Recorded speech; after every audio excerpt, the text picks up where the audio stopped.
আজ আমি আপনার কথা ভেবেছি। আমি আপনার কথা ভেবেছি এবং আমায় আপনি যা বলেছেন তা স্মরণ করেছি সবচেয়ে উত্তমভাবে। আপনি শান্ত করেছেন আমার বেকুল হৃদয়খানি। আপনি আমায় বলেছেন ওই শব্দমালা যা আমি আজও ধারণ করে আছি, সেই শব্দমালা আমায় উচ্চ করে, পূর্ণ করে, আমার ক্লান্তি হরণ করে। কারণ যত না যন্ত্রণা, তার থেকেও বেশি ক্লান্ত আমি। মনে হয় আমি যেন হাজার বছর বাস করছি এই একই কাহিনীর মাঝে। আর এখন আমি ঘুমোতে চাই, ছেড়ে দিতে প্রস্তুত আমি। কাহিনীর সমাপ্তির জন্য এখন আমি প্রস্তুত।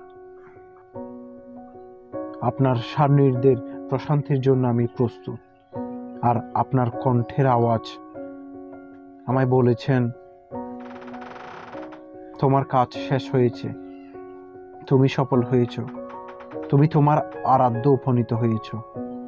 কিন্তু আমি এই আভাস চিনি, সত্যি সত্যি আমি এই আভাস চিনি। আমি আগেও এসেছি এখানে। আমি এখন ঘুমোতে যাচ্ছি, ঘুমাবো গভীর ঘুমে। দয়া করো, জিজ্ঞেস করো না, দয়া করো, কিন্তু কোনো প্রশ্ন করো না, শুধুই ঘুমোতে দাও আমায়। জবানে আমার তোমার শব্দমালা নিয়ে কেবল ঘুমোতে দাও আমায়। হে মানব, তুমি তোমার রবের নিকট পৌঁছা অবধি কঠোর সাধনা করে যাচ্ছ, অতঃপর তার সাক্ষাতে তুমি উপস্থিত হবে।